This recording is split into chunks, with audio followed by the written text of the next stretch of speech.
buenas tardes, muy bienvenidos a esta nueva edición de Economía para Todos. Hoy ya es sábado 2 de septiembre. Después, bueno, algunos ya lo están viendo, los que nos ven por Libertad Digital Televisión, porque ya hemos recuperado también a los compañeros de la tele.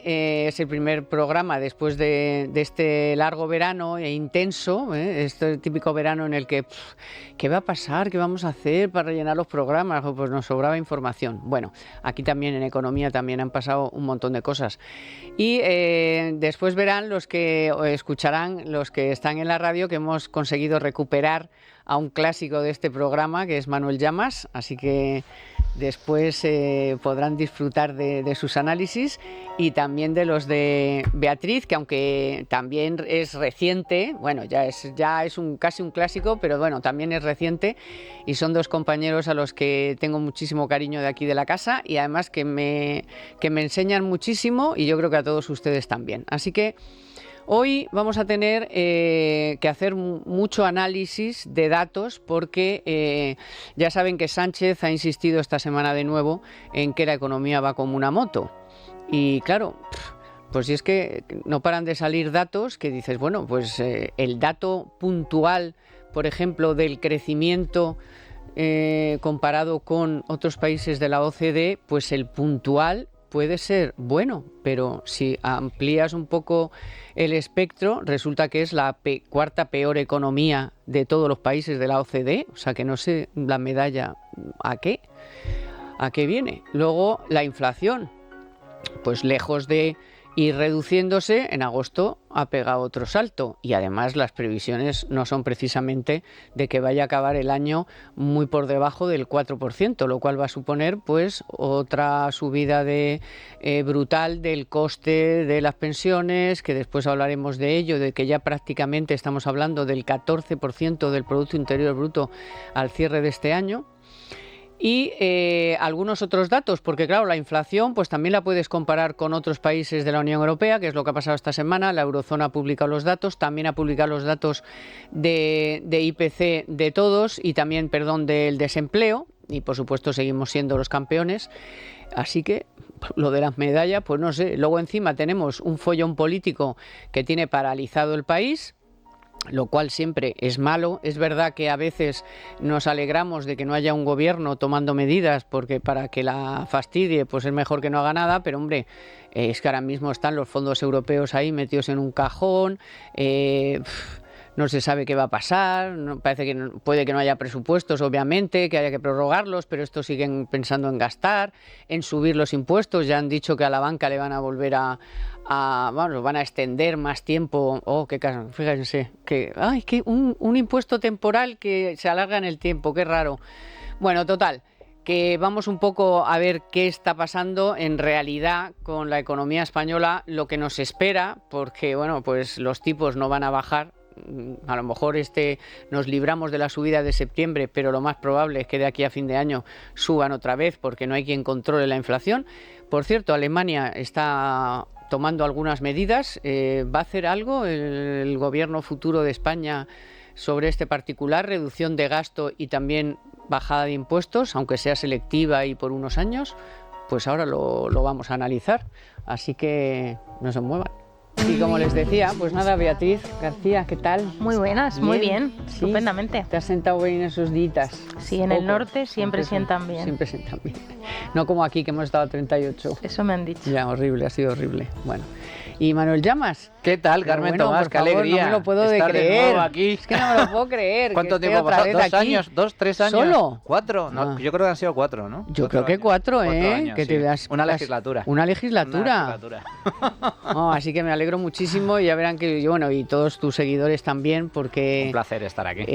Para analizar la economía se necesitan los mejores, y yo creo que en este programa están los mejores. Ha vuelto un maestro. Un maestro. Uy, qué va. Un maestro de todos, además. Así que bueno, vamos a ver, por empezar cronológicamente, digamos, sobre cómo se han ido desarrollando los acontecimientos, vamos primero con los precios, que pues ya poco menos que estábamos en el mejor de los mundos y que ya esto se parecía que se desaceleraba y no sé qué tal y no sé qué rollo nos contaban. El caso es que la cesta de la compra seguía subiendo, los productos básicos seguían subiendo, la gasolina por las nubes, la luz algunos días de este verano estaba en ha llegado a estar en 180 euros, o sea, y aquí todo el mundo, qué bonito. Bueno, ha subido en agosto, la subyacente sigue implacable y ahora veremos que en la eurozona pues 3/4 de lo propio, o sea, y la media es del 5,3, o sea que como para tirar cohetes. No sé cómo valoráis que, bueno, pues que está alta y va a seguir alta, que es un poco lo más preocupante, ¿no? Que esto no le vemos la temporalidad a la cuestión, es más bien ya una cosa para este año desde luego bastante estructural. Llevamos 2 años. Empezó la subida de precios a mediados del año 2021. A diferencia de lo que dice el gobierno, que acordaos, cuando empezó a subir la inflación, primero se agarraron a la invasión de Ucrania por parte de Rusia. No, esto es culpa de Putin, decían. Esto es culpa de Putin. Cuando ya lo de la invasión ya no se sostenía en el tiempo, empezaron a apuntar a las empresas. No es culpa de las empresas y los empresarios y los márgenes empresariales egoístas, que suben los precios de forma avariciosa y desbocada. Bueno, ni una cosa ni otra. La inflación comenzó a mediados del año 2021. Ese mismo año, la inflación cerró por encima del 6% antes de la invasión de Ucrania por parte de Rusia. Y como bien comentas, es un problema de carácter estructural, no meramente coyuntural. El gobierno además ha vendido triunfalismo diciendo que estaba bajando en los últimos meses. El dato de agosto ha sido muy malo porque sube a nivel interanual, sube 3 décimas hasta el 2,6%, pero es que además la subyacente, que es en el dato en el que nos tenemos que fijar para analizar la evolución de los precios, que excluye los alimentos frescos y la energía, se mantiene estancado, por encima del 6%. Puede subir 1 décima, bajar 1 décima, pero no baja del 6%. Entonces, el problema es de carácter estructural. Y luego, si nos fijamos en cómo evolucionan los precios mes a mes, que es lo que hay que ver para ver realmente si la inflación está subiendo o está bajando, resulta que en España los precios están subiendo mes a mes desde el pasado mes de febrero. Desde febrero están subiendo los precios. Entonces, cuando el gobierno dice que tiene la inflación bajo control o que es inferior a la media europea, realmente lo que está haciendo es un discurso de propaganda política con el fin de vender lo que no es. La inflación en España está alta, sigue alta y va a seguir estando alta.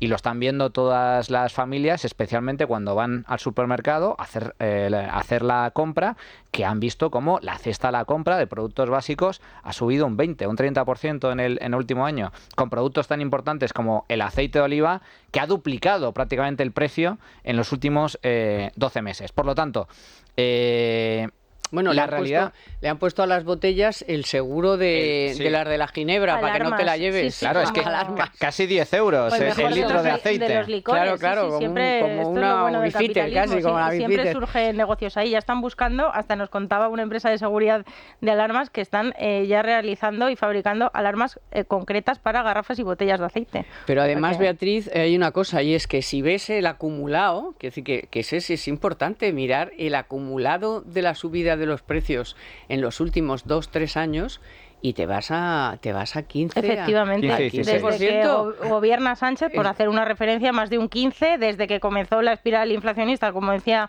Manuel, a mediados de 2021, pues nos vamos como a un 12% de pérdida de poder adquisitivo para los ciudadanos. Y entonces, cuando comenzaba la inflación, ya estaba por encima del 5, que ya era una cuantía suficientemente escandalosa. Calviño, la ministra de Economía, decía que esto era transitorio. Y en junio, cuando se moderó la subida del IPC al 1,9, que era un éxito de país, que ya decíamos en este programa, no, si es que esta moderación en la subida de los precios, que los precios nunca han bajado, siempre han subido, se debía al efecto escalón, porque lo estábamos comparando con subidas del IPC de más del 10%, o sea, era un espejismo.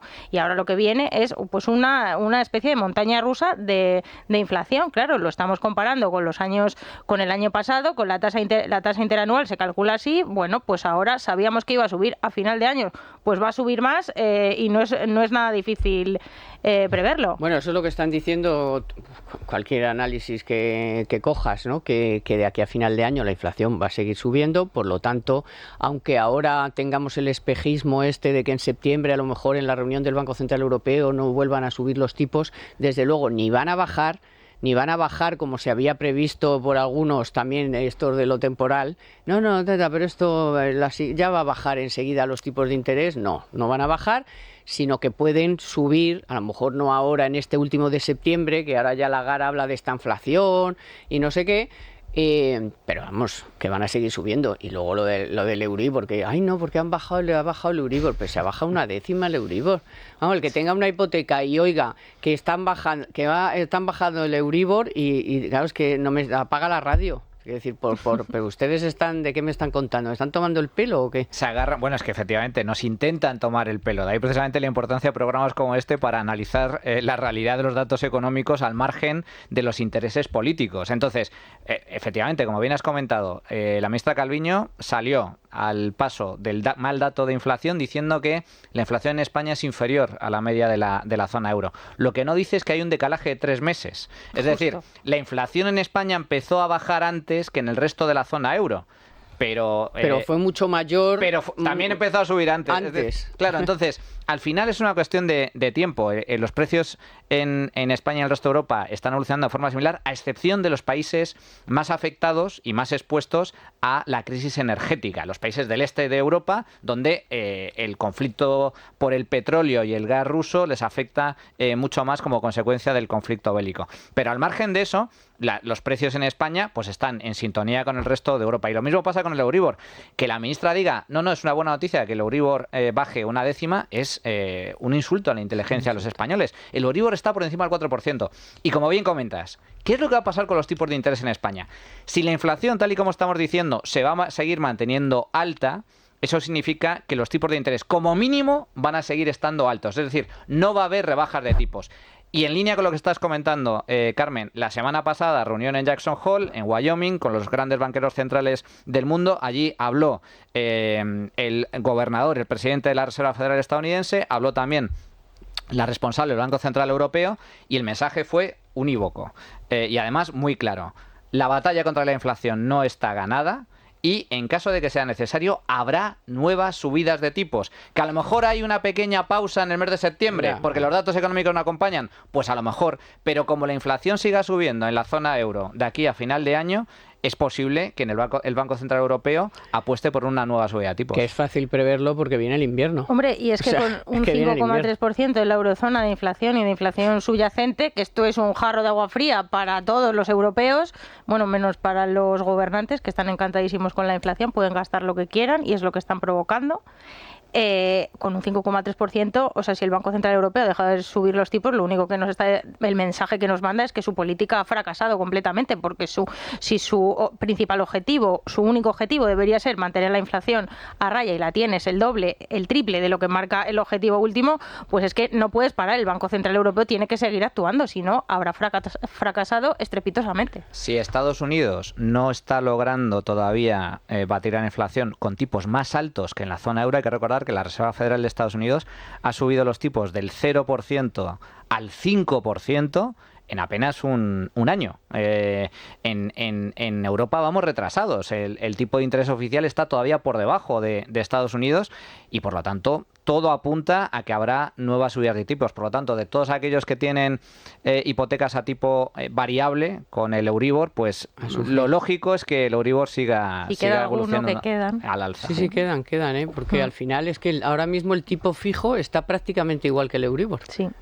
Entonces, ¿te quieres endeudar al 4%? Bueno, eso ya es una decisión que bueno, pues que tienes que meditar mucho, o te arriesgas a que efectivamente el Euribor pueda seguir subiendo y eso te tiene, esto yo siempre digo, o sea, si no puedes dormir por las noches y necesitas tranquimacín, pues a lo seguro, por lo menos a que todos los meses no te den un susto, no sé, o hacerte un seguro con el Euribor. No, siempre me acuerdo una vez Domingo Soriano que dijo, bueno, es que el fijo estaba entonces, vale, pagas un poco más, pero hazte de la cuenta de que es como si pagaras un seguro a la tranquilidad, o sea, una caja de tranquimacín, pero sin efectos secundarios, todos los meses pagas un poco más, pero sabes, tienes la seguridad de que todos los meses vas a pagar lo mismo. Bueno, pues si tu corazón no te permite sobresaltos, pues es lo mejor que puedes hacer. Pero bueno, vamos a hacer una mini pausa para hablar de la vuelta al cole con el Corte Inglés, pero después vamos a hablar del informe de la OCDE, que es muy interesante, habla de frenazo económico, de enfriamiento y vamos a ver que ahí España queda como donde realmente está, no donde Sánchez dice que está. Ya está aquí la vuelta al cole más supercalifragilística y en el Corte Inglés tenemos las mejores ofertas en deportes para que empieces este curso de la manera más armoniosa. Por ejemplo, un chándal para niñas de la marca Under Armour por 54,95 euros y sudaderas y pantalones para niño de Puma por 44,95 y 36,95 euros respectivamente. Y no es magia, pero en calzado deportivo también tenemos ofertas como las zapatillas Clado desde 9,99 euros y además no te olvides de las mochilas. Ahora las de la marca Boomerang solo cuestan 9,99 euros y además tienen doble bolsillo. Además te lo vamos a poner fácil para que resuelvas tu vuelta incluso antes de irte. Con línea de crédito Vuelta al Cole financia todo lo que necesites. Línea de crédito solo para clientes con tarjeta El Corte Inglés, financiación ofrecida por Financiera El Corte Inglés y sujeta a su aprobación hasta el 30 de septiembre. La Vuelta al Cole más supercalifragilística está en El Corte Inglés. Tus compras en tienda, web y app. Y vamos con ese informe de la OCDE que se ha publicado esta semana, que habla de frenazo económico en general en la media de todos los países de la OCDE. China, por ejemplo, es uno de los países que está acusando bastante el frenazo, que quieren tomar planes pero no acaban de decir el qué. Por cierto, va a consumir carbón como si no hubiera un mañana y nosotros aquí tocando la flauta. Cerrando y tirando torres que no digo yo que yo esté a favor del carbón, pero quiero decir que si todos los esfuerzos los vamos a hacer una partecilla del mundo y la otra parte del mundo, que es la que más tira, se dedica a ensuciarla, pues no hacemos nada y lo único que hacemos es empobrecer a esa parte del mundo que intenta cumplir con esos estándares que se han puesto, que luego los gordos no los cumplen. Pero bueno, eso son cosas mías que me dan así de vez en cuando. El caso es que España por fin volvió a los niveles prepandemia, hemos sido los últimos, pero eso no significa que estemos fenomenal, es que somos la cuarta peor economía de toda la OCDE, o sea, pero es que de verdad. ¿Y estamos haciendo algo? No estamos haciendo nada porque ni tenemos gobierno, ni está ni se le espera, y el que va a venir, si acaba viniendo otro gobierno de Sánchez, será para empeorar todo esto. No sé cómo los veis, Beatriz. Pues esos son los resultados que nos ha dado la OCDE. También sistemáticamente publica informes en los que salimos muy mal parados. O sea, esto va como una moto será una Vespa que es cara y muy lenta esa recuperación, porque hemos sido de los últimos, somos los primeros siempre con las mismas vergüenzas, como liderando el paro de la OCDE, de los países desarrollados. Y perspectivas de futuro tenemos muy pocas si no se toman reformas estructurales, que es lo que se tiene que tomar.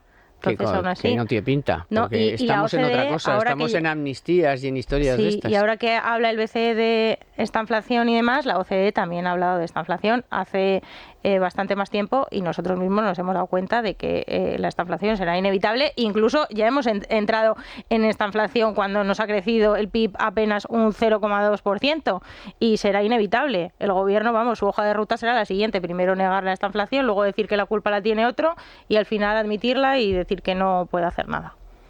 Para mí el resumen de la era Sánchez es que somos más pobres que antes de que llegara Sánchez al gobierno.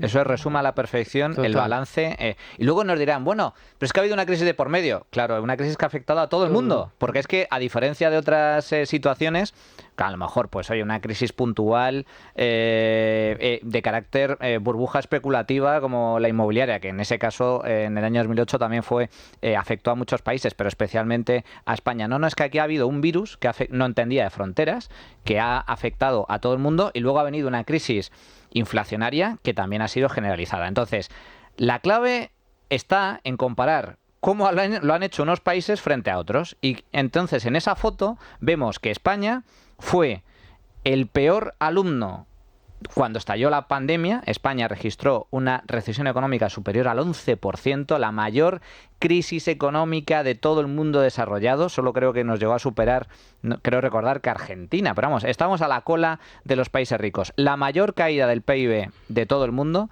y la peor recuperación del mundo desarrollado. Hemos tardado 3 años y medio en recuperarnos del golpe de la crisis económica derivada del coronavirus y hemos sido la 4ª peor economía de toda la OCDE. Tan solo nos ha superado en ese sentido Alemania, muy afectada por el tema del gas ruso, porque depende directamente del gas ruso, Reino Unido, curiosamente, el Brexit, y Chequia, también otro país afectado especialmente por la invasión ucraniana. El resto de países han recuperado mucho antes y de forma más intensa. Yo siempre pongo el caso de Irlanda. En Irlanda no es que hayan recuperado el nivel de PIB previo a la crisis, es que tienen un PIB 30% superior al del año 2019. Nosotros tan solo un 0,4% más que en el año 2019. Es decir, estancamiento económico. Pero si al estancamiento económico de estos 4 años, que es el balance real de la economía española, y que no lo decimos nosotros, que no lo digo yo, que lo dice la OCDE, le sumamos el impacto de la inflación, el resultado es que no hemos crecido, es decir, no hemos generado riqueza y encima la inflación nos ha quitado poder adquisitivo.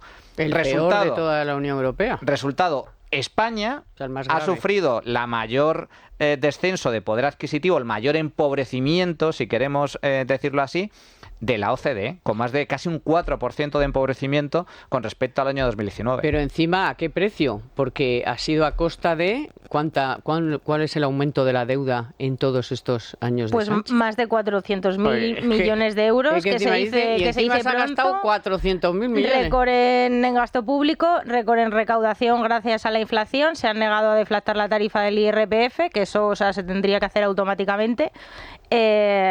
Y ha sido todo un éxito para sus políticas despilfarradoras y de gasto. Claro, ellos sí han salido ganando. Irlanda, el primero de la clase en los datos de la OCDE, que hace justo lo contrario, bajar impuestos, lo que no hace el gobierno de España, crear facilidades para hacer negocios y liberalizar su economía. Bueno, de hecho ya ha anunciado Calviño que el impuesto provisional de la banca lo va a extender más tiempo. El que iba a ser temporal. El que iba a ser temporal. El temporal y extraordinario. Ahora, de reducir el gasto y todo esto, no. Ahora vamos a hablar del plan de Alemania, que sí que en el próximo presupuesto va a recortar 45.000 millones el gasto y además ha anunciado bajadas de impuestos por 32.000 millones. Es verdad que va a durar un tiempo y es selectivo, o sea, no es una bajada generalizada de venga, os bajo los impuestos a todos. Bueno, pero a mí me interesa más los 45.000 millones, que a lo mejor nos puede parecer poco o mucho, no lo sé, ahora me lo contáis.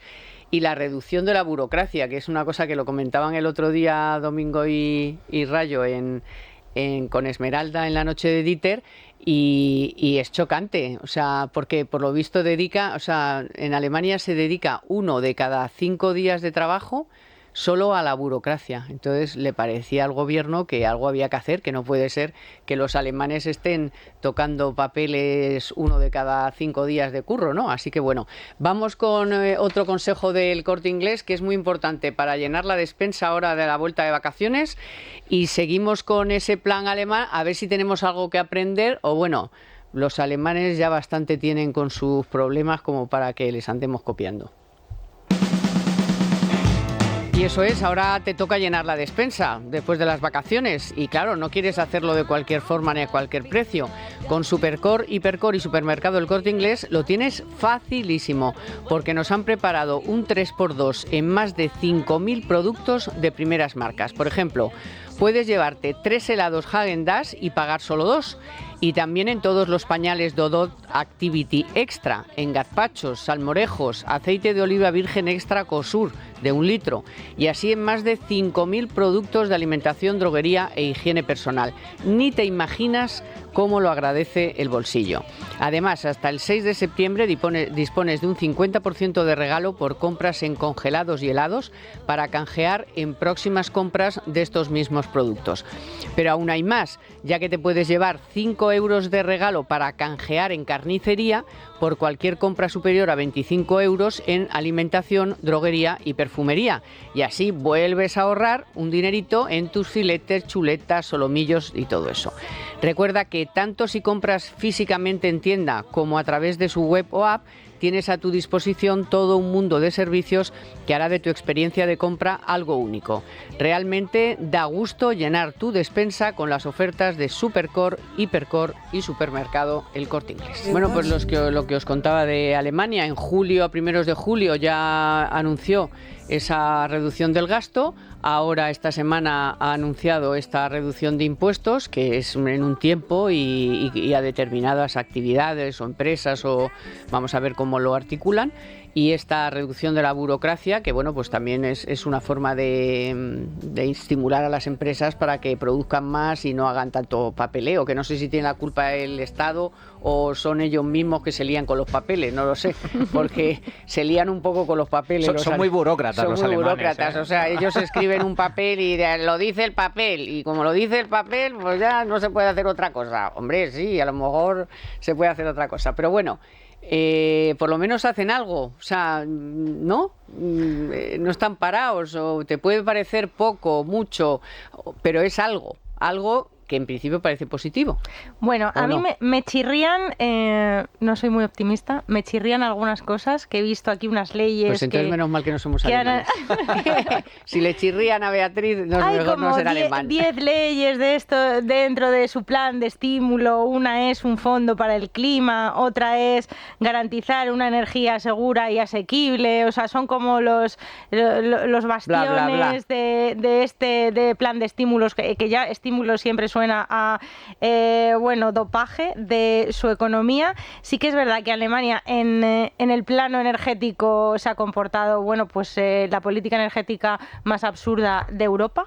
La que estamos siguiendo nosotros, la que por estamos cierto. Siguiendo nosotros. Ahora sí seguimos a Alemania. Se han dado un tiro en el pie con sus políticas energéticas. Sí que es verdad que dependían de Rusia, pero bueno, han cerrado las nucleares, se han encomendado a la energía renovable sin tener un sustituto, porque cuando no haga viento y no haga sol, ¿qué hacemos con la energía que necesitamos? Lo han hecho fatal. Siguen con su plan de esta semana o su plan de estímulo yendo en esa línea. No creo que vayan a dar marcha atrás. Ahora mismo pues se han dado en Alemania casos tan absurdos como empresas que están tirando molinos para seguir extrayendo lignito, carbón, porque ahora mismo está completamente Alemania encomendada al carbón, la energía que más contamina. Entonces deberían empezar por ahí. Deberían empezar por plantearse las nucleares. Plantearse dar un paso hacia adelante a lo que antes estaban haciendo mal, que era, por ejemplo, el cierre de nucleares. El gobierno alemán se ha forrado con los derechos, se está forrando con los derechos de CO2, porque claro, están contaminando tanto, más que nadie en Europa, ahora mismo con sus centrales de carbón, porque no tienen otra energía a la que acudir. Entonces, Alemania lo ha hecho muy mal. Y su plan de estímulos, muy bien que reduzcan el gasto, que bajen bastantes impuestos, pero bueno, también van a subvencionar las obras de eficiencia energética para las empresas. O sea, su economía está completamente estancada. No creo que necesite que las empresas cambien las ventanas ni las luces, no es lo más urgente. Entonces, no me agrada especialmente este plan, la verdad. Bueno, lo que son estímulos fiscales. Eso incluye, por un lado, rebajas fiscales, rebajas de impuestos, pero son tímidas, no son especialmente ambiciosas. Incluye también políticas de subvenciones, precisamente para compensar el enorme coste. Es curioso, ¿no? Porque los gobiernos primero encarecen las cosas de forma artificial y luego lo subvencionan. Entonces, en lugar de... ¿Y por qué no empezamos por el principio? ¿Por qué no haces políticas que no encarezcan artificialmente las cosas? Y lo habrán experimentado todos nuestros oyentes, el precio de la gasolina.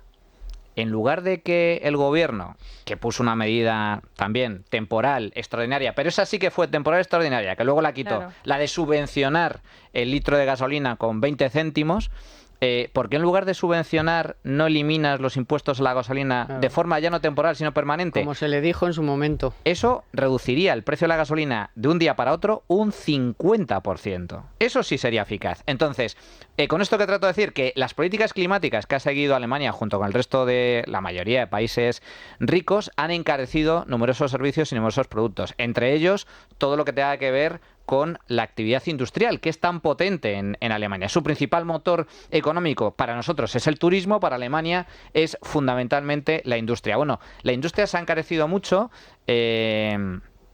debido precisamente a las políticas climáticas y luego a su enorme dependencia del gas ruso. Entonces, lo que pretende el gobierno de Scholz con este tipo de medidas es, por un lado, intentar compensar ese encarecimiento de la actividad industrial con ese tipo de subvenciones. Pero luego hay que reconocerle a los alemanes. Por ejemplo, la eliminación de burocracia es positivo, eso está muy bien. O el hecho de cuidar, a pesar de que ponen en marcha estímulos fiscales, cuidar el equilibrio presupuestario. Es decir, Alemania no va a caer en grandes déficits fiscales. Además, tienen un colchón, un margen presupuestario muy alto porque su deuda pública es mucho más baja que la española. Por lo tanto, se pueden permitir ciertos excesos, incluso incrementar la deuda si fuera necesario. Y esto parte de un gobierno socialista. Es decir, como bien comentas, Carmen, allí al menos están haciendo algo. Puede ser más o menos inteligente, más o menos acertado. Yo creo que se quedan corto en cuanto a rebajas fiscales, en cuanto a liberalización económica, reducción de burocracia, etcétera. Y para mí sobra todo el tema de política climática o de subvenciones. Pero al menos están haciendo algo. Y algunas de las medidas tienen sentido y son positivas, otras no tanto. Pero es que en España no estamos haciendo nada. Al revés, todo apunta a que si hay finalmente gobierno de Sánchez con Sumar, la antigua marca de Podemos, van a seguir a más gasto público, más déficit, más subvenciones, más impuestos y por lo tanto la situación en el caso de España se puede complicar. Para mí el gran problema de Alemania, como bien comentaba Bea, es la cuestión energética. Para mí Alemania es la primera víctima de la política económica verde, de la política económica ecologista.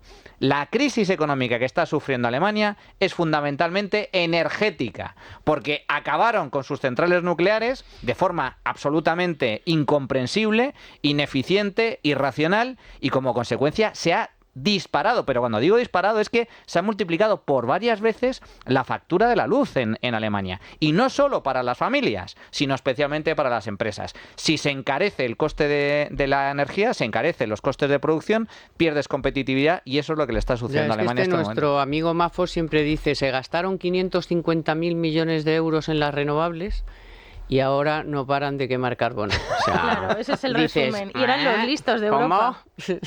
Y eran los listos. Pero claro, los listos es que había alguno más listo todavía que se estaba llevando la pasta de Gazprom y de las empresas rusas. Claro. Algún ex canciller por ejemplo, muy próximo al régimen ruso. Y después y en los alrededores del ex canciller, que debía de haber, porque vamos, para cambiar toda la estructura energética de toda una Alemania con toda la potencia y la fortaleza de la industria, que lo consiguieran a base de llevarse la pasta a ellos, no puede ser uno solo, ni dos, ni tres. Ahí había muchos poniendo el cazo. Y bueno, pues es lo que están pagando. De todas maneras, se habló de que iban a volver a la política de nucleares, pero se ha vuelto otra vez eso ha quedado otra vez en el olvido. Claro, es que arrancar una maquinaria tan potente como es la nuclear no se puede hacer de un día para otro. Es que volver a la nuclear cuando te la has cargado, pues es pero que... no han vuelto a hablar, tampoco ni que necesitamos mucho tiempo ni que no. Empieza a abrirse de forma muy tímida el debate nuclear, incluso por parte de algún responsable político, poniendo en cuestión la política energética que se ha llevado a cabo en los últimos años, desde la época de Roeder, pasando por... Roeder lo que hizo fue incrementar de forma exponencial y absurda la dependencia energética alemana del gas ruso. Y luego fichó por Gazprom. ¿Casualidad? Hombre, yo no sé. Pues yo no creo en las casualidades. Mira, no. Pero esa fue una. Y luego Merkel le dio la puntilla con el cierre de las nucleares. Claro, a ver, tú en política, como la vida, te puedes equivocar. Pero lo que no puedes hacer, o lo que es, desde mi punto de vista, es de necios, es, si te equivocas, reconócelo, lo reconoces y corriges. Lo que es absurdo, lo que supone una tontería y aparte un suicidio desde el punto de vista económico, es persistir en el error. Entonces, que un país como Alemania, con la actividad industrial que tiene, dependa, por un lado, energéticamente del gas ruso, que es un socio geopolítico más que cuestionable. Por otro lado, cierras las nucleares, que es lo que te permite no solo una energía barata y limpia, cuidado, y limpia, que esto es muy importante, sino sobre todo una energía estable. Y autonomía. Claro, o sea, lo decides tú. Da igual, no lo que pase, de nadie. El viento, el sol, da exactamente igual. Siempre vas a tener energía nuclear. Y luego dependes fundamentalmente de las renovables, que encarece y además es inestable. Bueno, ¿cuál es el resultado? Pues que efectivamente Alemania está quemando carbón como si no hubiera un mañana. Pero lleva ya 2 o 3 años. Para calentar las casas. Entonces, a mí me parece un sinsentido que, habiendo cometido un error, no se reconozca y se corrija.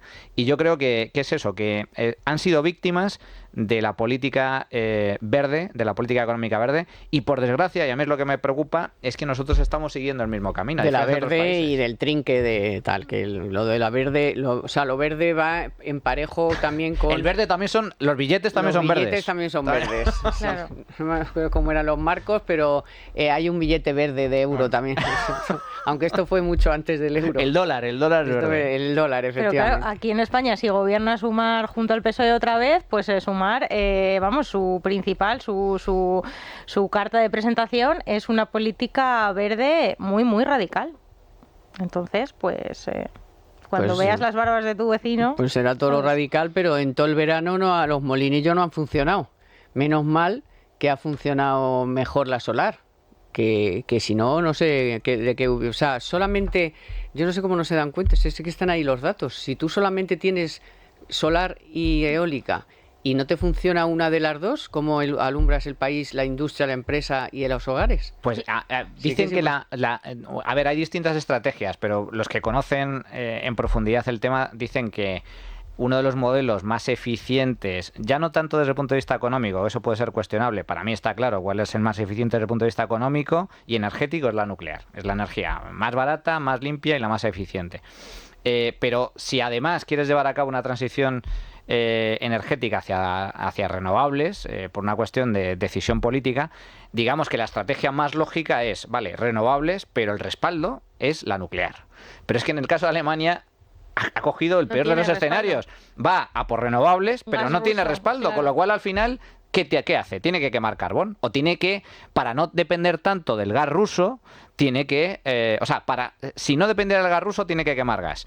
Pero como depende tanto del gas ruso, pues ahora apuesta por el carbón para intentar sustituirlo. Beatriz, si los de aquí lo que quieren es que no haya nuclear, que solamente haya renovables, con las renovables solo... Es imposible. Este verano no hubiéramos podido, porque el viento no ha habido... Sí, la solar ha funcionado, pero hay que tener en cuenta que muchos de los solares que tenemos puestos, de las placas que tenemos puestas, si hace demasiado calor, tampoco chuflan, que diría aquel. Entonces, yo no entiendo, o sea, es ir a lo seguro, a tirarte al vacío. A este delirio ahora la transición hacia el coche eléctrico, donde vamos a necesitar más electricidad. Y queremos ya no depender del petróleo, acabar con el coche de combustión, tanto aquí en España como en Alemania, como en toda Europa. Entonces vamos a necesitar más energía. ¿De dónde la vamos a sacar si no queremos nuclear? ¿Y qué hacemos con las baterías luego? Eso ya, pues claro, sí, porque nadie está hablando que el coche eléctrico es muy moderno, pero las baterías creo que tienen una vida, pues como, yo qué sé...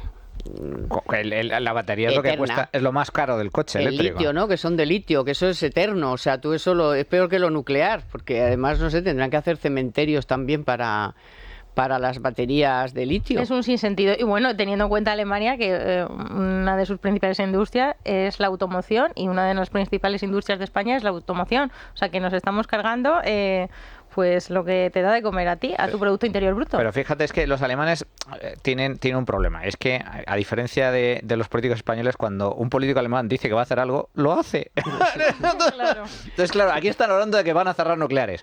Pero de momento tenemos nucleares, gracias a Dios. Lo que pasa es que como van cumpliendo, hay que cumplir plazos, ¿no? Cuando lleguen a 35, los 40 años... ¿no? Exacto. Entonces, bueno, los iremos cerrando de forma gradual. Y luego, ya sabes cómo son los políticos españoles, que te dicen una cosa y al día siguiente te dicen la contraria. ¿Cuál es el problema de Alemania? Que los políticos allí, cuando dicen que hacen algo, cerramos las nucleares. Es que al día siguiente se pusieron a cerrar nucleares. Y si no lo echan a su casa, si no Entonces, lo cesan. Ahora el problema está en que no hay centrales nucleares y se encuentran con el problema de verdad. La luz absolutamente disparada, la electricidad disparada, teniendo que quemar carbón. Y ahora, pues algunos políticos empiezan a cuestionar este tema. ¿Qué pasa? Que allí es cierto que el movimiento verde, el Partido Verde, es muy fuerte, tiene mucha influencia, no solo a nivel político, sino a nivel social, y llevan 30 años machacando con el tema nuclear. Entonces está muy interiorizado en la mente del ciudadano medio que la nuclear es mala. Sí, pero cuidado, bueno, porque cuidado. Esos mismos ecologistas están consintiendo...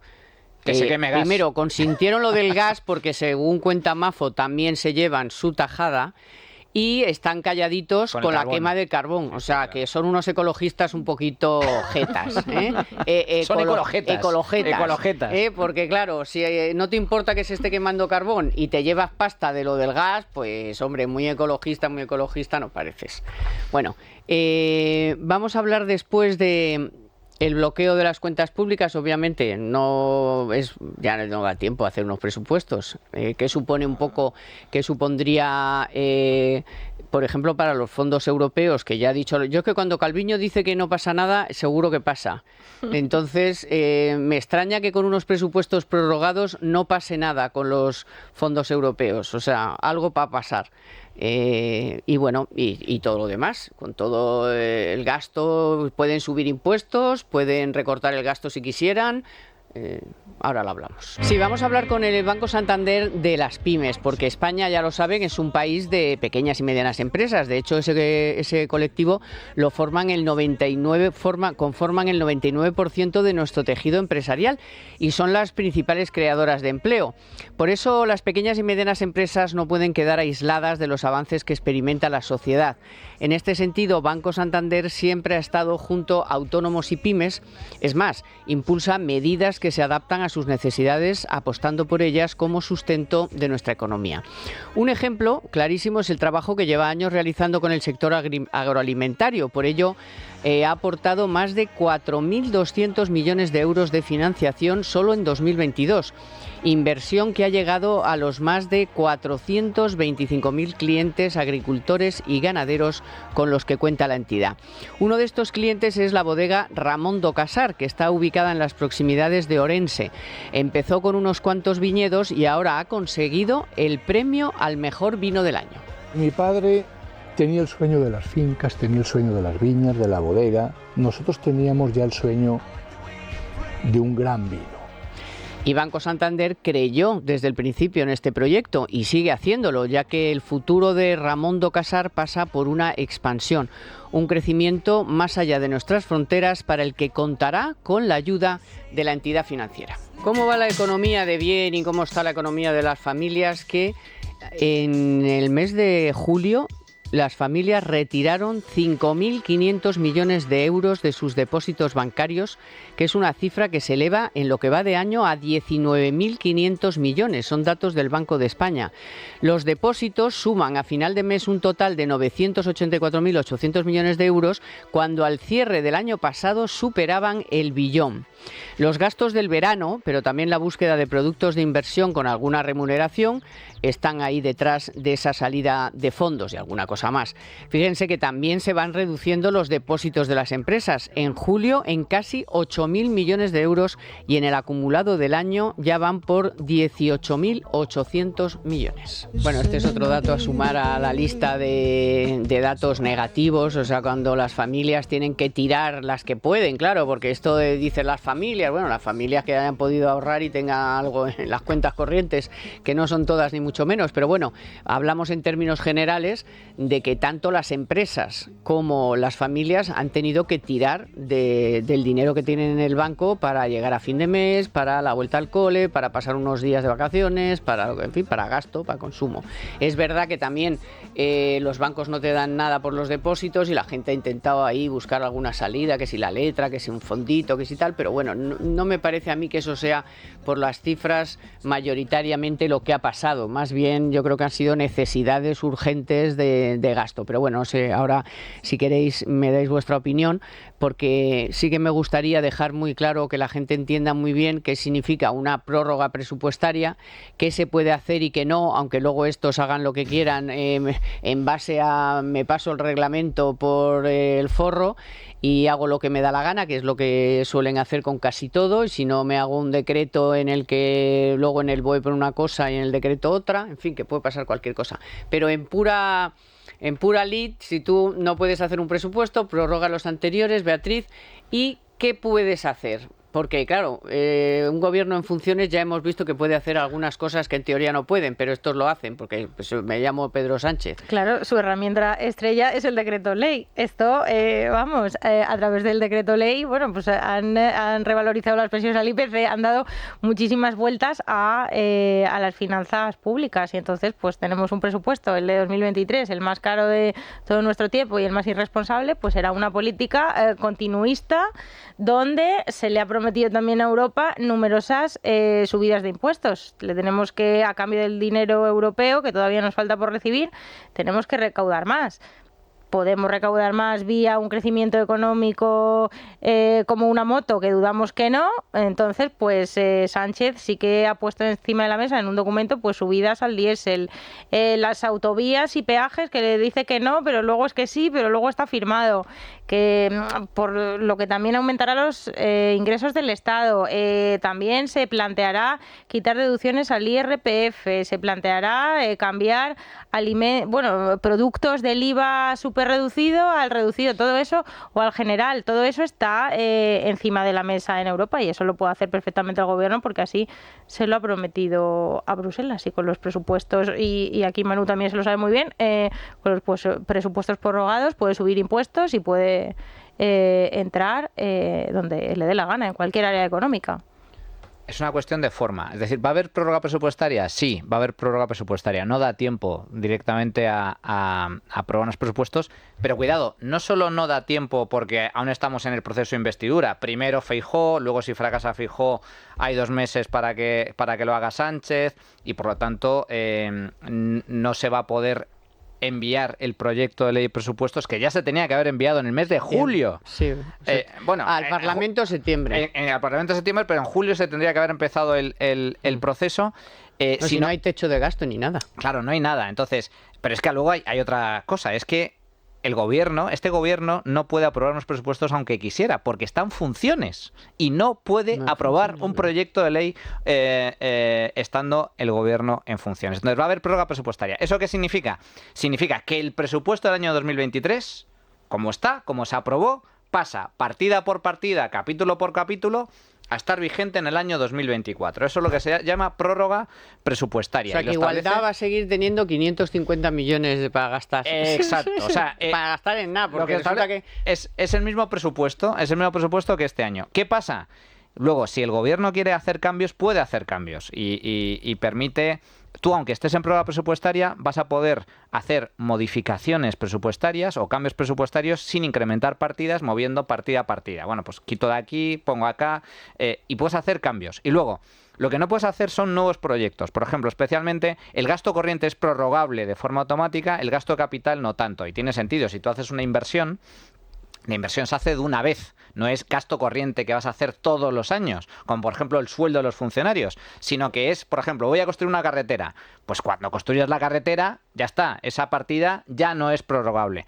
Entonces, lo que no puedes hacer es nuevos proyectos de inversión, pero el gasto corriente se prorroga de forma automática. Y eso significa, entre otras cosas... Pero no sube. Sí puede subir porque por la vía del Real Decreto, si hay gasto comprometido, por ejemplo, la subida al sueldo a los funcionarios o la subida a las pensiones, que son ya medidas que has comprometido y además lo has comprometido, o con acuerdo con los sindicatos o por ley, en el caso de las pensiones. Lo puedes aprobar, lo apruebas vía decreto y lo introduces y por lo tanto puedes incrementar esa partida. Las transferencias a las comunidades autónomas y a los ayuntamientos también, no hay ningún problema. Es decir, no se va a transferir la misma cantidad que se ha transferido el próximo año, sino que en función de los ingresos del año que viene, se harán los cálculos pertinentes y las comunidades autónomas y los ayuntamientos recibirán el dinero que le corresponde al sistema de financiación. Es decir, que hay partidas que van a aumentar de forma automática porque así lo permite la ley.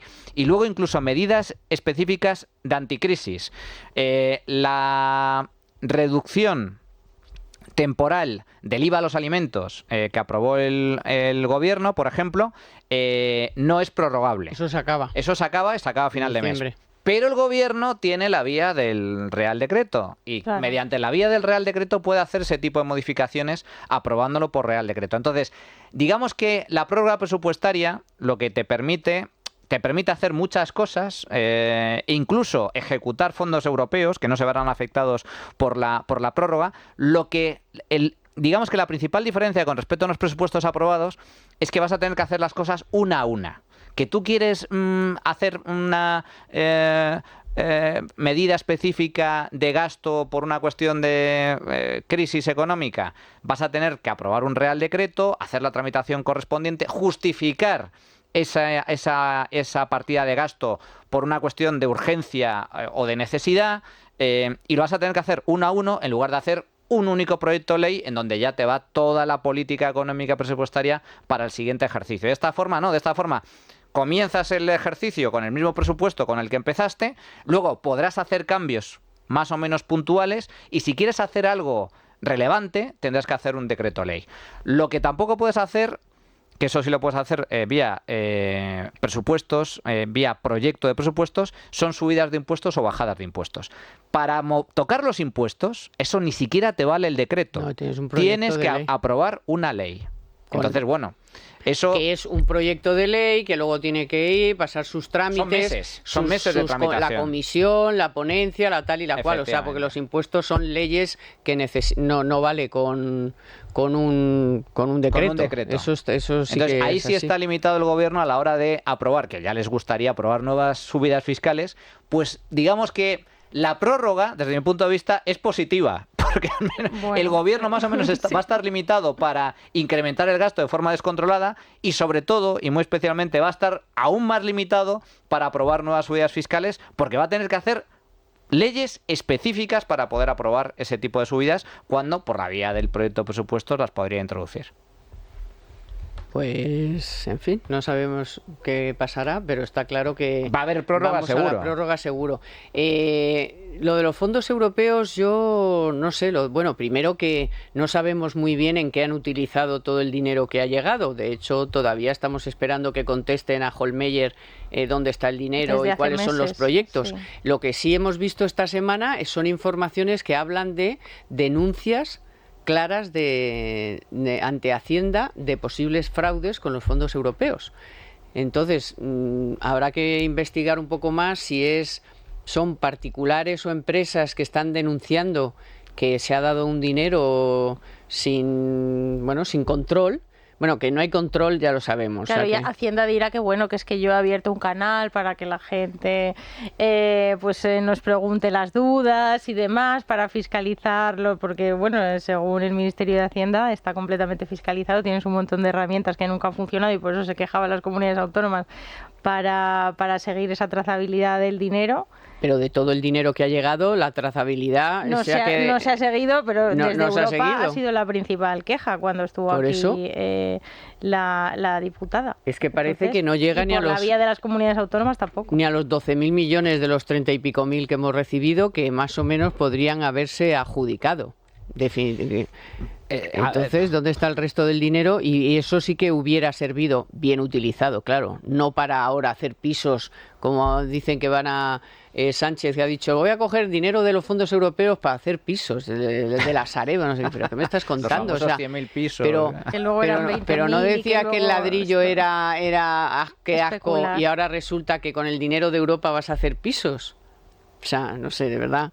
A ver, aquí sobre fondos europeos hay varios problemas. El primero, la falta de transparencia. Que eso es que es la propia Comisión Europea la que le está pidiendo datos al gobierno que no tiene. Y el Parlamento Europeo, la Hohlmeier. El Parlamento Europeo y los propios comisarios. A ver, te pongo un caso, Carmen. El gobierno, para gestionar los fondos europeos, puso en marcha un programa informático, se llama COFI, que en teoría era para volcar toda la información por parte no solo del gobierno, sino comunidades autónomas, ayuntamientos, y eso es ese programa, que es una especie de super Excel elevado a la 10ª potencia, pues serviría de base para luego facilitar información a Europa, ¿no? Bueno, el COFI no ha funcionado nunca. o ha funcionado mal. O sea, primero, estuvo meses y meses sin funcionar, con cantidad de problemas. Y luego es que además funciona mal. Entonces, un consejero gallego me dijo a mí, sí, el Excel es que lo apuntamos en un papel amanuense. Claro, ese era el método. Bueno, entonces cuando llegaron aquí la misión diplomática de Europa pidiendo explicaciones a la ministra, se quedaban alucinados con el sistema. Entonces, en primer lugar, falta de transparencia.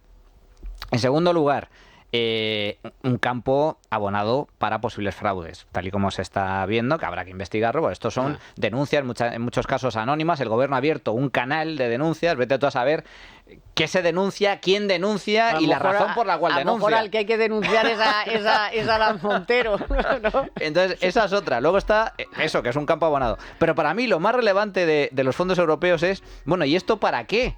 Son decenas de miles de millones de euros que en ningún caso va a facilitar ni la necesaria transformación de la economía española, ni la digitalización, ni la sostenibilidad, ni el crecimiento económico. Es un plan E multiplicado por 10. Entonces, bueno, pues es un despilfarro. La única diferencia con el plan E es que en este caso lo pagan los europeos. Ya. Bueno, pues se nos ha acabado el tiempo. Se nos ha ido volando el tiempo. Ya les había dicho yo que hoy merecía la pena escuchar Economía para Todos. Gracias, Beatriz García y Manuel Llamas, bienvenido. Un placer, encantado de estar aquí de nuevo. Sí, otra vez aquí con nosotros. Y vamos a ver, hoy ha estado en la dirección del programa técnico David Fernández, en la producción Laura Pons, los compañeros de Libertad Digital Televisión que ya han vuelto. Y sobre todo, no es David, no es nada de lo que he dicho, está bien, es Víctor Hernández. O sea, comprendan que después de todo el verano aquí se me haya ido un poco la pinza. Víctor Hernández. Y sobre todo gracias a todos ustedes, porque sin ustedes no hacemos nada. Así que síganos, pueden ver el programa en Libertad Digital Televisión, también bajarse el podcast y volvemos el próximo sábado con mucha más información. Gracias por estar ahí y que tengan un buen fin de semana. Economía para Todos con Carmen Tomás.